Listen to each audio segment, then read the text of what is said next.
That was a perfect way to launch this. Bonsoir, mesdames and messieurs, and welcome to the Q&A, to the live Q&A of the Canadian premiere of You Cannot Kill. David Arquette here at the Fantasia Film Festival virtual edition. Please take this opportunity to welcome our guests. We have with us the film's directors, Bryce James and David Darg. We have with us R.J. Skinner. We have with us Christina Arquette and the man himself, the man who will not die, David Arquette, right here at Fantasia. Welcome back to Fantasia, David. Thank you. I love being back here. I'm especially excited to be here with this film. I hope everyone enjoyed it. I'm so happy to be here. Well, not so much with RJ City, but with everyone else. Hey, do I got to break you guys up already? What's going on? I love how David doesn't realize that the Zoom layout is different for everybody. So when he points over there, it could be to absolutely no one at all. But that sums up both his life and career. So I'm excited to dissect it. That's true. And my wife, Christina, the fabulous Christina, is a producer on the film and also appeared in the film. Thank you so much, Christina, for all your hard work. I love being with RJ. I don't know what you're talking about. And David Darg and Bryce James. Bryce James still hasn't found the video button yet, but he'll be back. Locked me out again. Again? Like during production. Yeah. I think you have your stop video button. You just need to hit your video button, I think. Yeah, and it says There he is. unable That's to a join. comment. There he is. There he is. You're These are waiting the for my comic pretty geniuses behind this. So I want to take this opportunity first off to thank. I want to thank everybody who watched the movie. This is a virtual Q&A. You guys are welcome to ask questions. We've already got a few, actually. Also want to take the opportunity to thank our friends at CJLO for the great music that we had in between. David, as I mentioned, you were at Fantasia back in 2006 with a film that you wrote and directed, The Tripper. Wow. Did you ever imagine in your wildest dreams that you would return to Fantasia with a movie about your life, with a documentary about David Arquette? No, I really didn't. I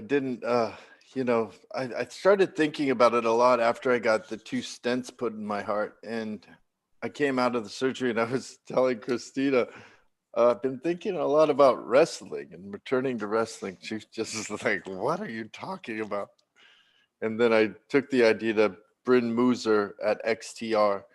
And then Christina and Bryn and Catherine and Jessica and everyone over there all got behind it, and Christina really did all of the producing on this film on top of having to deal with me.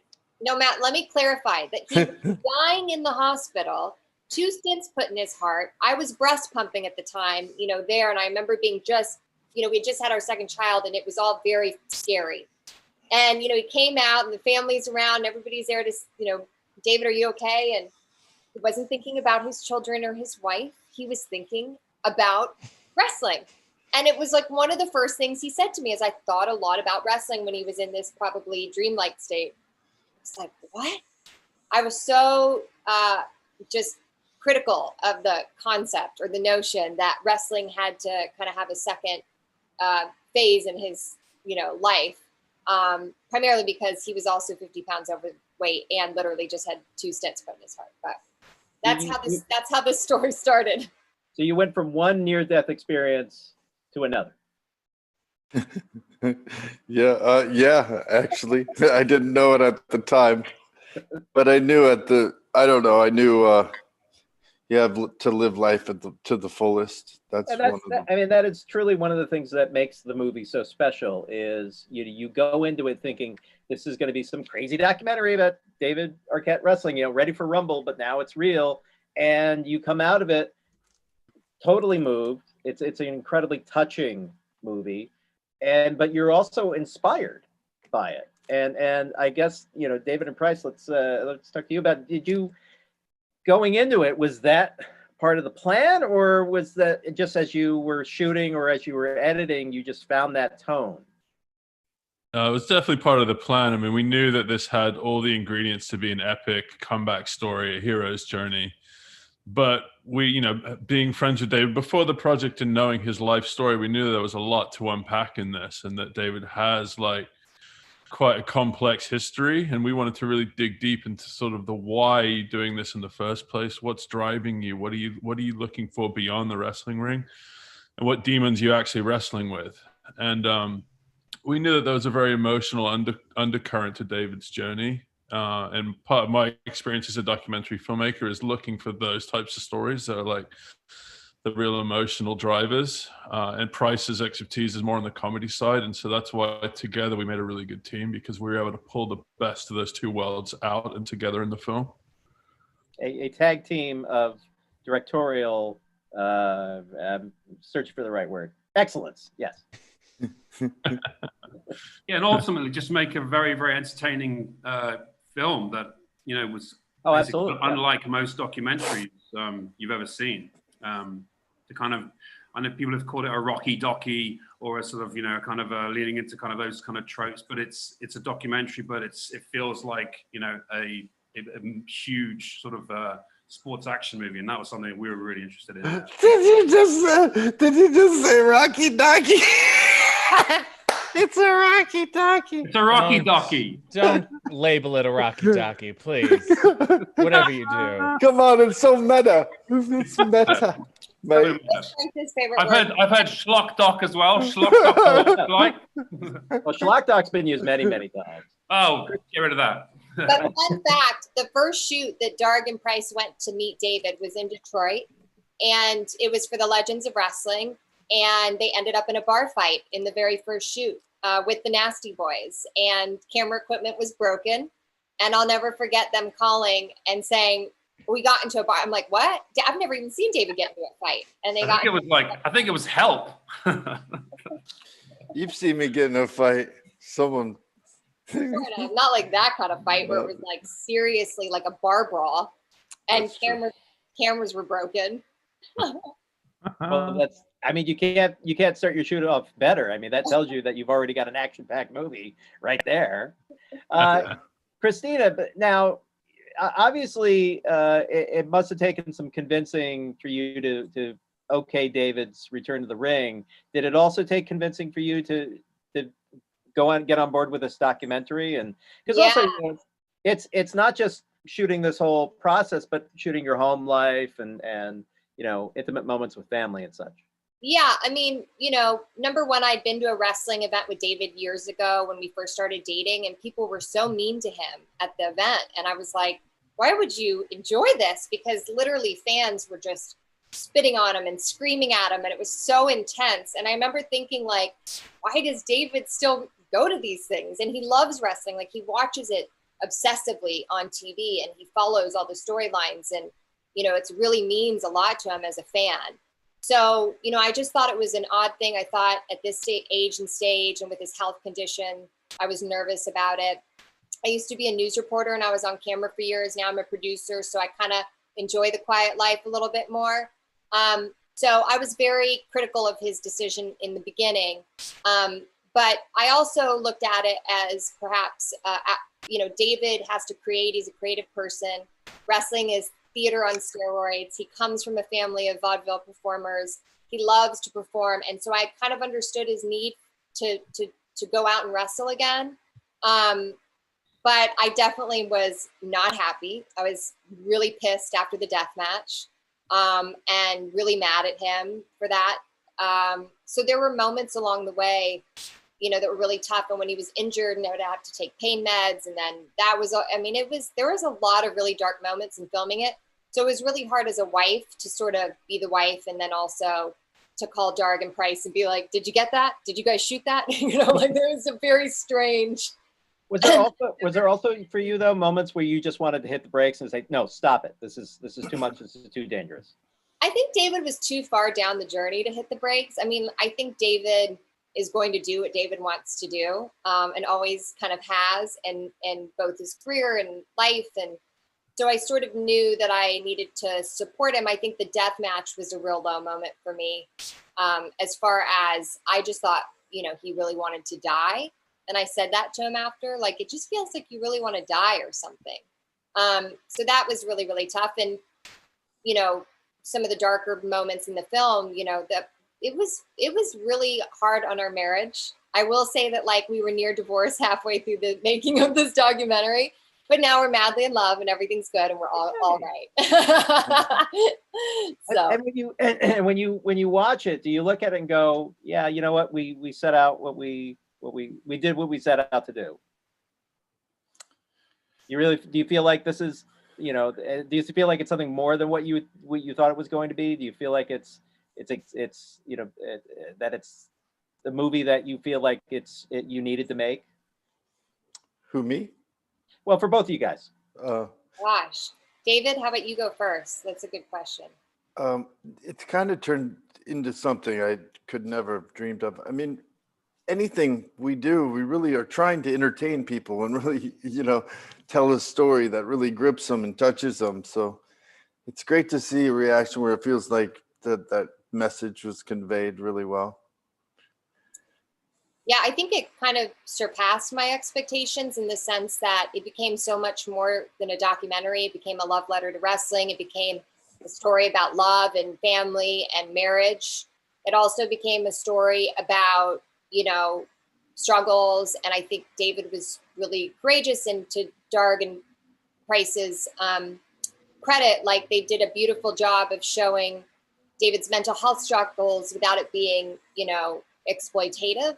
And I think it's a really important conversation to have. David's always been an open book, you know, so I don't think we set out on this journey and knew what we were really getting into. I think that the fact that the bar fight was our very first shoot says a whole lot about how this documentary. And actually the death match as well. I really wasn't scheduled to do the death match. Darg just happened to be in town, and I told him I was doing this death match. You should probably come. It's going to be pretty crazy. I didn't know quite how crazy, but so there was that, and gosh, I forgot. Basically, it wouldn't have worked without your the fact you're like David's such an open book. It's weird with him right here, but you know, because he's such an open book, it gave us like a level of intimacy that I don't think there's many people in the world that can grant you that. And I think it's all on screen. It's, you know, it's a and that really is the thing about it. Is I've been telling people about the movie, and they were like, "Oh, come on, really?" They're like, "No, it's a really moving documentary," and you come out of it just really loving David Arquette, but not just, oh, he's a great wrestling fan and he's making his dream come true, but it's like this is a guy who's really serious about following this passion. And so David, let me ask you a bit about that passion. Where did it all begin for you? Like, was there a specific moment in time, a specific match or something that you saw that made you go, this is incredible. I've got to follow this. I love this. Well, I just love the whole WWE, like back then when it wasn't even called WWE. I just loved like Hulk Hogan, and I saw Andre the Giant and those two live. I just remember seeing Andre the Giant and just being floored. Like it was like I was in a magical land or something. And just the whole pageantry of it, and you know, Jimmy Superfly Snuka jumping off the top rope was always my favorite. It's why I jumped to the outside off the top rope. And then, you know, it's funny because I was asking RJ City, like, RJ, why do you like wrestling? And it's the two things. It's two things that I love too, puppets and wrestling. But RJ, what got you into wrestling? I'm sorry to side. Sure. Oh no, by all means. No, well, wrestling is weird that a bunch of different people can find different things inside of it. It's really a blank canvas in a certain way. And, you know, there's no other reason for David and I to interact, but that's what wrestling is. It just brings crazy people together. All the people that he wrestled, there's no way he would be meeting those people had he not ever become a wrestler. And what I was going to say earlier, sorry, but the death match kind of brought the Nasty Boys.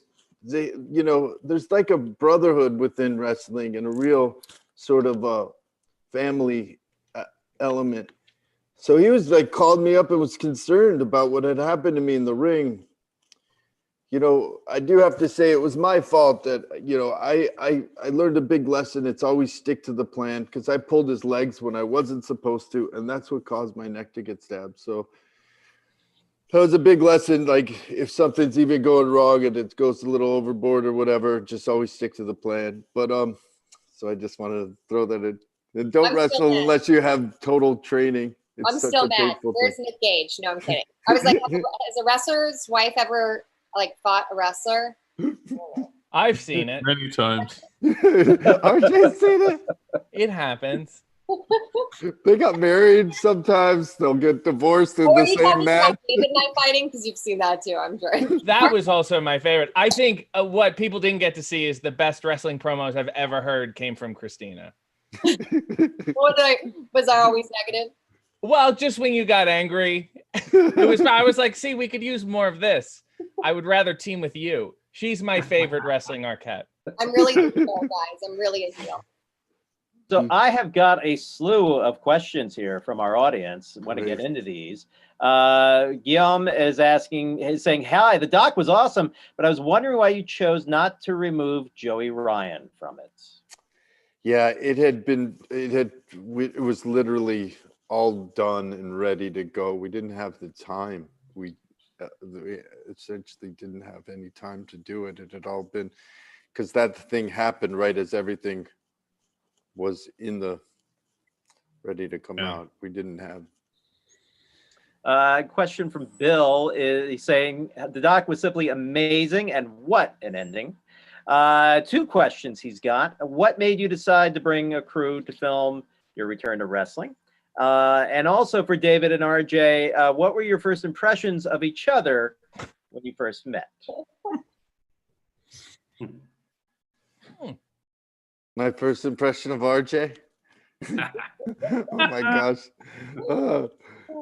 I don't know. I thought he's very witty. He's like very quick on the Twitter and the stuff. He could really, it's hard, you know, he comes right back.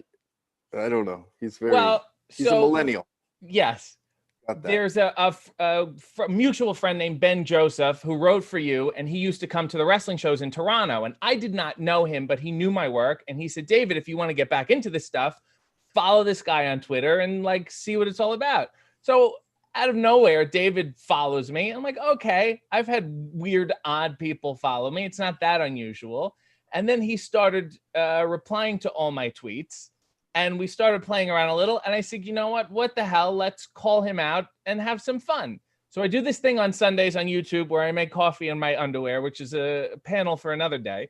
And I decided to call him out on it just as a joke. And the next thing I knew, he made a video back and it turned into this thing. And then around Easter, I ended up getting this giggling phone call from you. And that was the first that we ever spoke on the phone. I didn't really know how much giggling there would be. The man is a giggler. And then when we first met was in New Orleans, WrestleMania weekend, and you did coffee in your underwear with me. And we had met 5 minutes before that. So it's always been weird. That's the one thing that's been consistent with him. True. So weird that I've come out. RJ stays with us when he comes into town, and I'll come out and they're like shooting promos and Speedos together in the living room. And I'm like trying to put the big kids to bed. That's their excuse, Christina. It's good bonding. Promos. Yet, in many ways, when we traveled, I can sympathize with Christina a lot now because I was essentially his road wife, if you will, as his tag team partner, managing things and making sure he didn't get too injured. Yeah, all my injuries took place when RJ was not around, except for when Bubba Bully Ray put me through the table. That you were around for that. Yeah, well, I was kicked out of the ring at that point. But I would get like a text from Christina saying, please make sure he doesn't get hurt. He has a movie to film next week.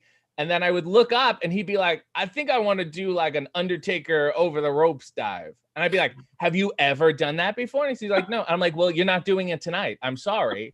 But no, our relationship is very similar to Clifford.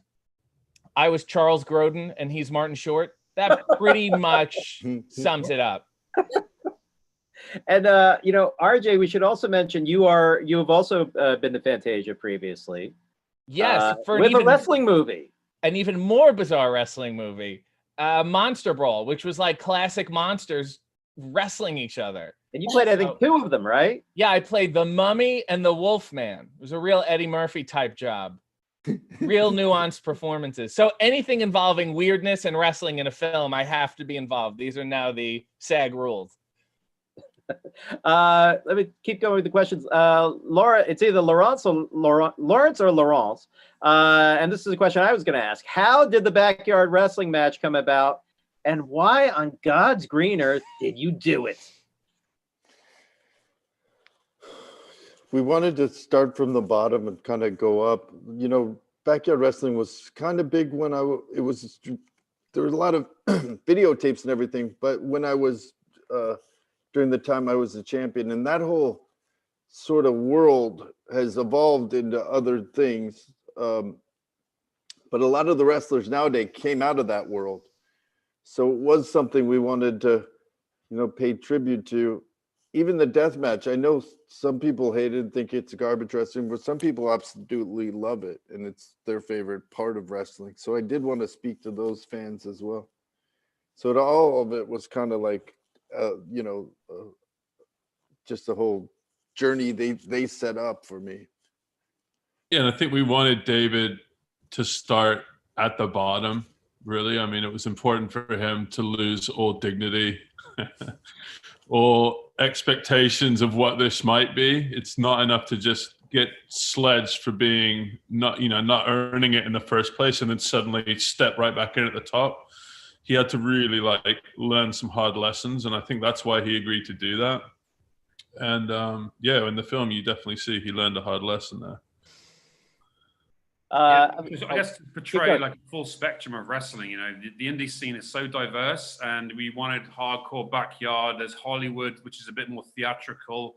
You've got lucha wrestling in Mexico, and the big show, as well as deathmatch. So it's basically his love letter to wrestling. We knew we had to cover everything. So I think, and every sort of chapter has its own identity, which is really important as well. But we didn't get to Japan for number 2. No, that's the sequel. Please don't. Yeah, the Japanese deathmatch scene is like electrocution ropes and stuff. Really crazy. They don't fuck around. The Japanese hard style is scary, man. We'll go in. I also just wanted to point out that David, in his 18 years ago or 20 years ago, and he won the WCW World Championship title, he never really properly trained, right? Like, he never had the opportunity to actually train. He just became a part of this storyline, and it was really exciting to him as a fan. So I think that was a really important aspect too, to really understand wrestling and all, sides of it.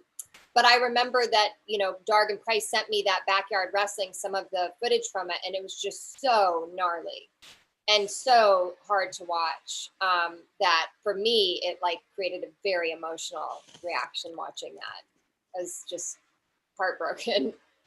But now you see it and you're like, wow, he really, started down there and rose to the top. But it's so hard to watch. And those guys. Let's face it, I rose to the middle. You're still not a great wrestler. Ooh. Then the backyard match, those guys, I mean, were they like, yeah, sure, David Arquette's going to come to our backyard match? I mean, were they surprised that you guys actually showed?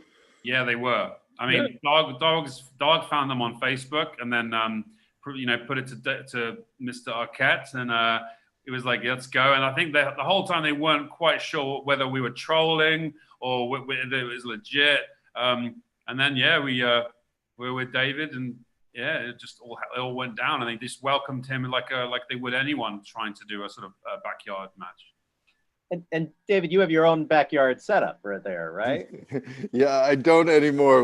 The wrestling ring has moved on to greater pastures. I was going to say, you can start your own league right there in your backyard. But I know. I don't think it'll be my last wrestling ring. My dream's to have RJ in a little school with Dalton Castle.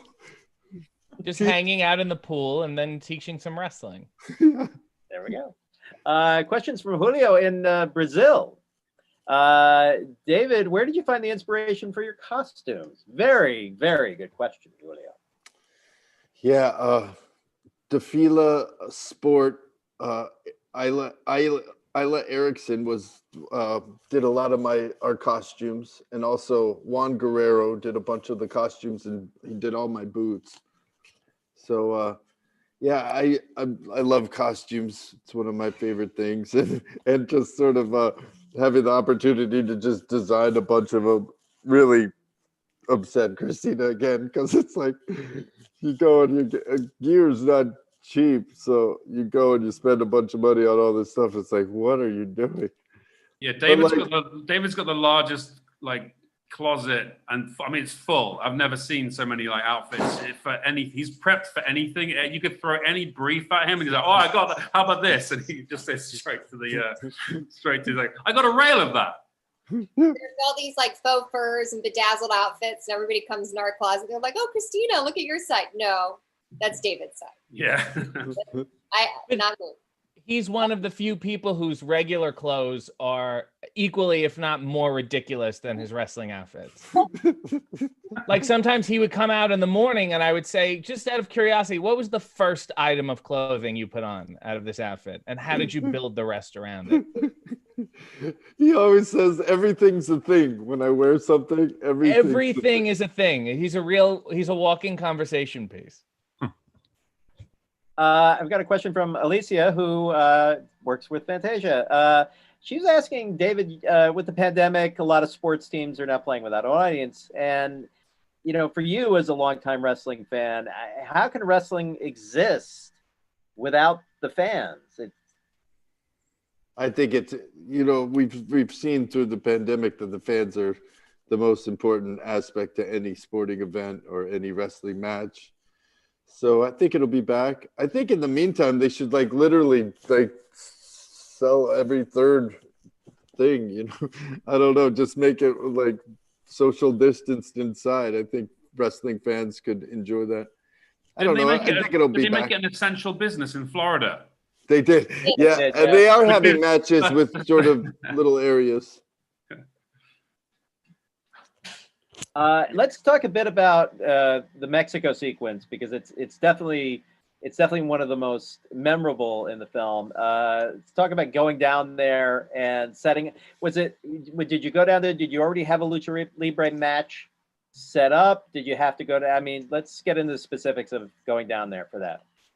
I didn't know about it. I just was sort of, they'd tell me where to show up and stuff. It wasn't a situation where you're like, hey guys, I'd love to go to Mexico. I'd love to go do a lucha libre. It was nothing like that. I mean, we knew we had to go see Diamond Dallas Page and that he was going to be there and was on our way to Mexico and that kind of stuff. But then when you did Mexico, that was really only a couple days before we had our match. And yeah. I showed up at the house and Christina's there and I'm like, hey, she's like, oh, he's just getting back from Mexico. And then this van pulled up and this pained man got out with 3 fractured ribs. And I said, like, what? Like, how are we going to have a match with this human being? He fractured 3 ribs and also got one of the worst tattoos I've ever seen on his body ever in my life. Drunken at a nightclub in Tijuana, per the persuasion of Darg and Price. And I was like, you have 3 broken ribs and the worst tattoo I've ever seen, ever on your hand. Yeah, you were like, he's got to get a hepatitis shot. Yeah, I had to get a hepatitis shot. The tattoo artist took a jar with all the used needles and he said, pick one. And I said, no. And he goes, just kidding. He took them back. Let's talk about the match itself and I guess training for it and going through it. I mean, it's a really great match. You know, it's a really exciting match just to watch. And, you know, so for you as a fan and as someone who, you know, getting that opportunity, I mean, you know, we all talk about dream of a lifetime and everything, but that must have really meant something. That really did. That pretty much was the dream match. I mean, I love the lucha culture and just how much they love wrestling and how it's part of their, you know, fabric of their community and just multi-generational love for it. So, yeah, it was It was kind of Inframundo Jr., one of the lucha guys, was the only one that really spoke English. So a lot of guys I was interacting with didn't speak as good English, so it was almost like learning a match, just kind of working our way through it. But yeah, once it went, we got a good story. I mean, that's any good wrestling match comes up with a good story, and we had this whole story. And I always typically try to suggest building storylines where I'm either scared or I'm concerned, and I do something to either outsmart them or I just get lucky and then they get hurt and then I can take advantage of it. Just setting up a story where it's not typical, I guess. Like in that match, there's one part where I do clotheslines and I clotheslines all four of the guys. And then I clothesline all four of my guys. And then I clothesline the ref. And then everyone's like, calm down. And then they took me around to each side of the ring, and I had to apologize to the audience for losing my mind so much. I'm so sorry, because we're the good guys.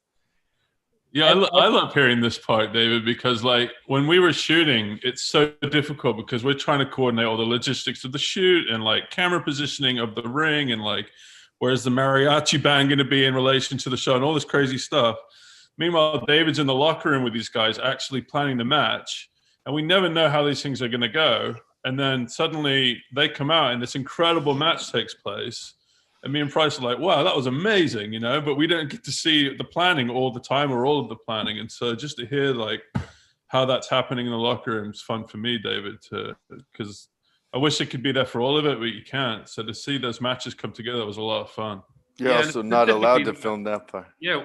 Except with RJ. The Hurricana, man. It was like the greatest moment of us filming because we'd seen you kind of working on it, but not nailing it.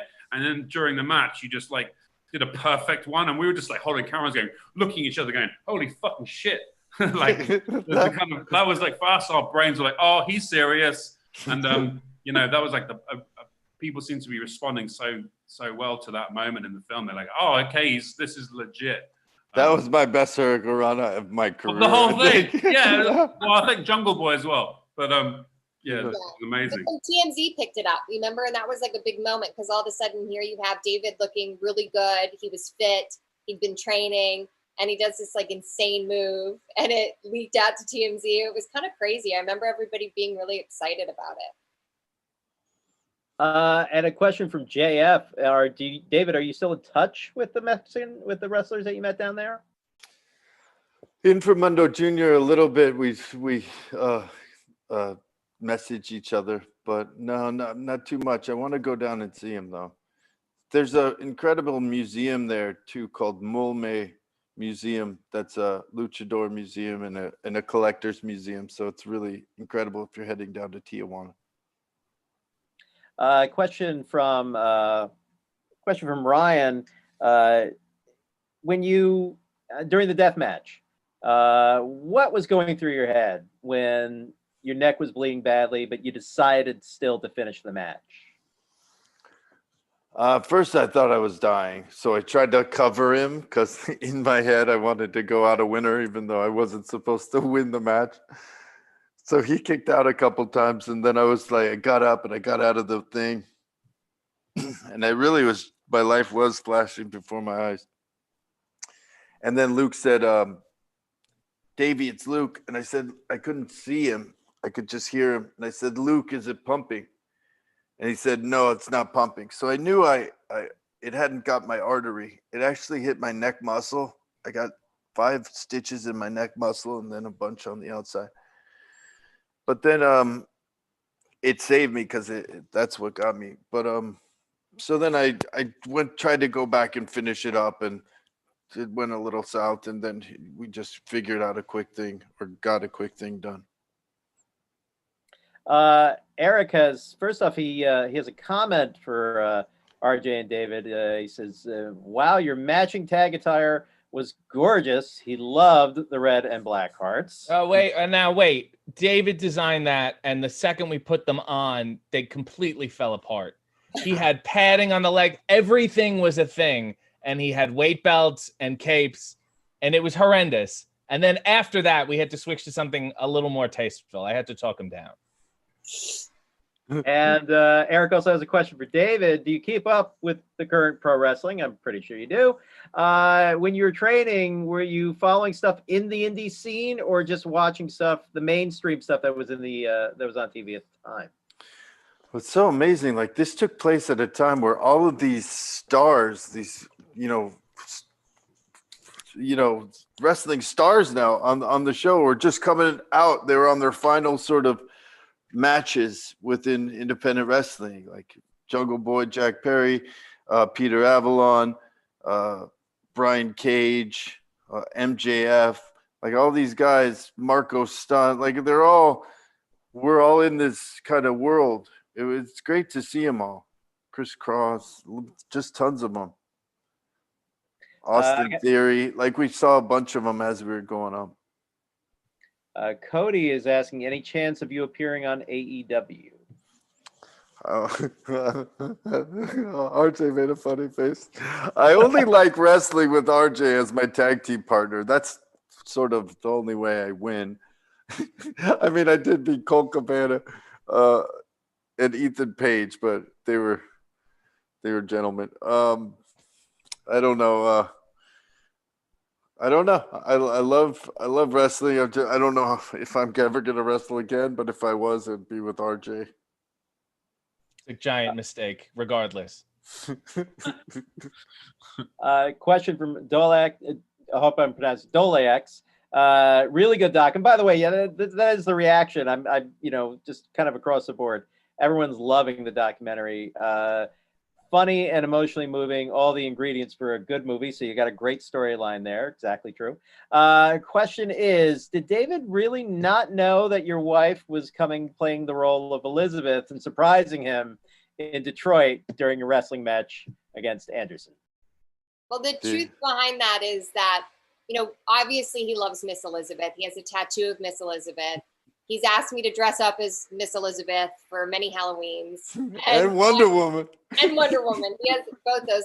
So it was like during the documentary, we always had talked about his love for Miss Elizabeth. And then David was like, oh, you sort of look like her. But I am not a showman the way David is. And so, while we had talked about it, I was very like, there's no way I'm doing that. I'm not doing it. Not going to happen. And so that kind of was the narrative throughout it all, is everybody sort of teasing me that you have to be Miss Christina. And I was like, no. And during that time, right before that Detroit match, was a really dark time in the documentary where David wasn't doing so well. And it was a really tough time for us personally. So I almost didn't come to that end match. And ended up coming on a whim. I was producing a film in Arkansas and was kind of going back and forth on whether or not it was going to come. So I ordered a dress off Etsy that looked like Miss Elizabeth and brought it with me to Detroit. And Darg and Price and I, they helped me to transform into Miss Christina. We had to physically strap her into it. I mean, Christina's a very slim woman, but this dress, I don't know when it was from, like 85. And we're like, knee on the back, strapping her in the women's toilets at a live event with a public toilet. And it's the only mirror we could find. And we're trying to she's like, you guys got to help me. And we're like, like two douchey guys. And then and then people are walking in going, I'll let you do this. And then sort of quickly running out because we're this two guys strapping her into a red dress. But it's an amazing sequence. Yeah, they were two men in a bathroom, a women's bathroom with cameras. And so at one point, like, Darg and I left to go shoot me walking down the highway. And we left Price in the bathroom by himself holding a camera. And he was just a nervous wreck. And then after I saw David for that moment, it was really sweet. I was terrified. And I actually had a lot of support from Ric Flair's wife, Wendy. She gave me a whole kind of behind the scenes pep talk and told me how to go out there and, how to have the courage. Because I was terrified. I did drink a little vodka before I went out there because I'm not a big drinker, but I had to have like a shot. And I went out there and I was like into every moment. I was heckling people. I was like screaming at Ken Anderson. I loved every moment of it. But I'll never, it was my one night only. Never say never. I always wanted to do one of the shows and like go up to the lady with the microphone and I'd say, I got my own. And then Christina comes out and does the interview for me. I don't know. Question from Sean. It's a good heel move. It's a horrible heel move, but continue, please. I've got a question from Sean. Was the RJ City feud a shoot turned to a work, or was there a lot of line blurring a la Andy Kaufman and Jerry Lawler? And by the way, Sean just wants you to know he was one of the few who enjoyed David winning the WCW title. Oh, thank you, Sean. That only speaks ill of Sean, but yeah. It was kind of a shoot because David is so genuine and goes into everything with his full heart that he kind of always assumes whatever happens in wrestling is real. And it did kind of start, like I made the first video I made, I didn't tell him anything. I tweeted it out as a joke. I didn't know he would answer. And then he answered and I was like, oh shit. And then we went back and forth and then his sister got involved. And I'm sure your sister thought it was real. That I know. And then as you get together and go, hey, do you want to do this? You keep finding ways to affect the other person, yet in a playful kind of way. There is a lot of line blurring, and there's a lot of I would tweet something nasty, and then I would text him and be like, "Hey, what's going on? I hope everything is okay." And then when we team together, we were just talking about this. Every time we team together, I apologize to the whole audience, and then I get really close to his face, and I say from the bottom of my heart, "You are the most talentless human being I have ever met in my life." And says it so subtle. And it's always a moment between us, and it always hurts him deeply. And that really makes sure I'm booed and he's cheered now, no matter what happens. So it's that level of intimacy that you don't see a lot of other places but wrestling. Christina, we have a question for you from Mafa. You said you can't watch scary movies, yet this can be a scary experience to make due to seeing a loved one being hurt. How do you handle that? Well, I guess, especially when we were in the scoring of the music, I remember not watching the video part of the death match, just listening to the music. I think I've watched the death match really in full once, if that, because it's so hard for me to watch. So, the difference between a scary movie and this is a scary movie is, scripted and it's fake blood, and this was real and real blood and near death. And David also not only was in a death match, he fractured 3 ribs. He had elbow surgery during this time. We went on a family vacation. He ended up in the hospital because of all the pain he was in. I mean, it was one injury after the next. So it was really tough to watch. And I don't really know the good answer to that, other than I just tried to, keep it together and not lose it during the making of this documentary, because it was, there were some really gnarly moments. And again, the death match, I will say after the death match, David did come home and he was in shock, and, his neck was pretty enlarged, and he went to a wrestling match 24 hours later. He went to go see NXT at the Staples Center. There's actually TMZ video of him walking, and he looks like he doesn't know where he is because he's not feeling well. And he ended up going back into the hospital 24 hours later after that wrestling match. But yeah, I guess, my love for him is endless, and I support all that he does, even if it's bloody. Now, we should also take this opportunity to mention that you are both involved in another film at Fantasia this year, 12-Hour Shift, written and directed by Bray Grant. And you, David, you were at the virtual screening the other night, but let's just, and for those who didn't see it, let's just talk a little bit about getting involved in that. And that's also, you're referencing, it's funny because I saw that first, and then I see this, and you're referencing this movie you're going to shoot in Arkansas. And I was like, oh yes, I've seen that movie. So talk a bit about being involved in that, and then being involved making that movie while you're also shooting this movie. Yeah, that's a testament to Christina. I mean, Christina and I produced Survivor's Guide to Prison. That was the first time I worked with her on a film, and I saw how she did that. And then I was just so impressed at what a wonderful producer she was. And then she did the Arkansas film, 12-Hour Shift. It was her first time producing a scripted thing, and I was so impressed by her as well. She's just so incredible. How was your first experience? Well, but by the way, Mick Foley's in our film, 12-Hour Shift.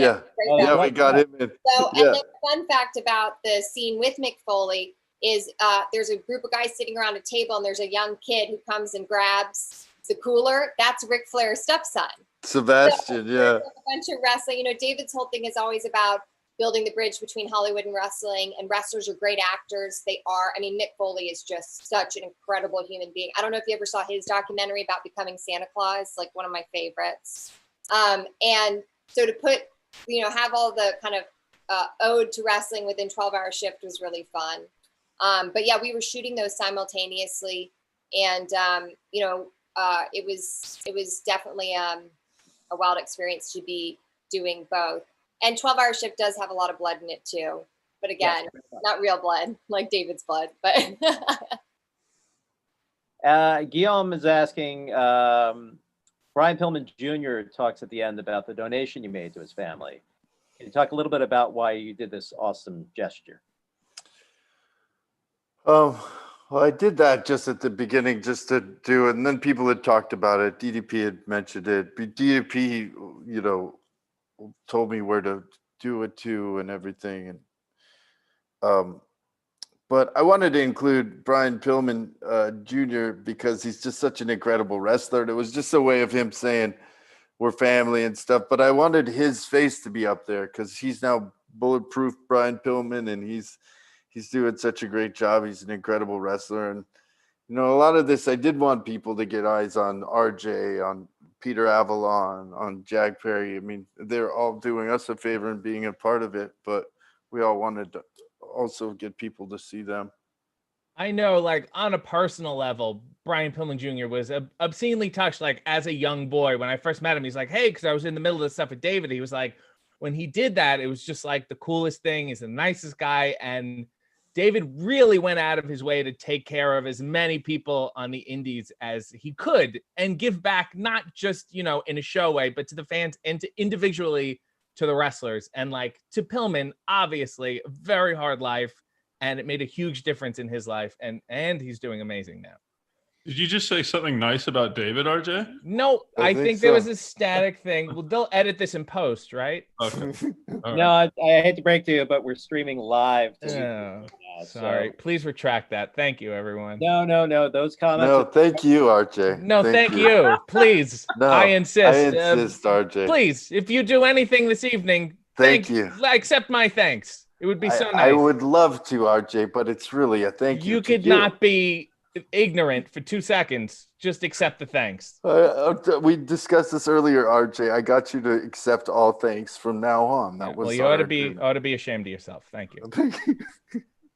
Glad you guys are in separate rooms. Anyway, we're going to wrap this up with a question from Alex, and this is a question for everybody. Do you ultimately feel like you achieved what you set out to do on your journey to get the respect from the fans and from the vets? I don't know. You guys want to go first, guys?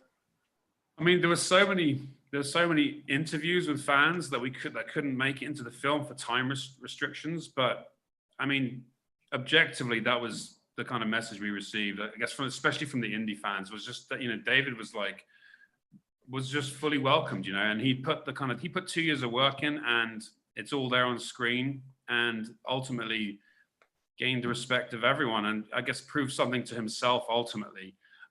There's always going to be haters though, so there's still some shit talkers. Yeah, there are. Which is part of wrestling, you know. It's like you got the heels and the baby faces, and that's why it's so great. It's so rich with just roasting. AEW and WWE don't want anything to do with me unless this film does really well, and then surprisingly, we might get a call. Yeah. Yeah, I think we definitely accomplished what we set out to do as filmmakers as well. And you got to realize at the beginning, when David approached us, He was massively overweight. His life was like, he'd gone off the rails, and he had this idea that he was going to go on this journey. And we loved the idea of what it could be. And we were like, okay, let's start rolling on this thing now, but never actually really thought that he might be able to do what he did ultimately. And so for us, we were like so pleasantly surprised and happy that he actually accomplished what he set out to do, because obviously we have an amazing film from it. But it's just testament to David's perseverance, and what he went through is absolutely incredible that he was able to accomplish what he did. And just, I'm excited for people to watch this film because it's like inspirational on very many levels, but it's just like a human journey of endurance and perseverance. It's an incredible story. And so for me, yeah, we absolutely accomplished what we set out to do and more. Christina, for you? Well, we didn't divorce, so that was really good. So that was the positive out of this. We ended stronger. I think for me, you know, yeah, it was great. It was an incredible experience, and I'm so proud of David and so thankful to have worked with Darg and Price. And RJ City's my favorite. My son is obsessed with RJ City. I think for me as a woman, it was a really kind of confidence builder for me, this project. When I had my first child, Charlie, I left work and was a stay-at-home mom. And so this is a real second career for me. And so this film was a real learning curve, but it was also just a tremendous growth experience as a producer, and kind of helped me find my voice and my style. And so it was a real personal journey for me as well, even though it was more behind the lens. And the film is out, available on, I think it's Friday. It's this Friday, right? Mm-hmm. Yeah. On digital, on demand, drive-in theaters. And RJ, what about you? Has What? Well, all I know is that you want to comment? especially in the match we had when we first wrestled each other, I had to put it in such a way that, like, these people hated him because he won a belt. How can we make people fall in love with him when he loses? And I thought, well, I have to do that by being the biggest asshole I can.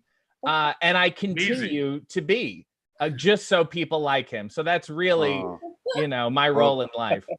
Thank you, RJ. Thank you. No, thanks. Thank Thank you. Really, thank you. Go ahead, David. Thank you, guys. Thank you all for coming out, and thank you, Fantasia Fest. And thank you all for coming. And please, if you like the movie, spread the word. Spread the word, get the word out on social media. Thank you, Matthew. Oh, thank you, David. Thank you, Christina. Thank you, the other David. Thank you, Bryce. Thank you, RJ. And thank you, everyone who came. And please, we've got another week and a half of great movies left at Fantasia Virtual 2020. We hope to see you there.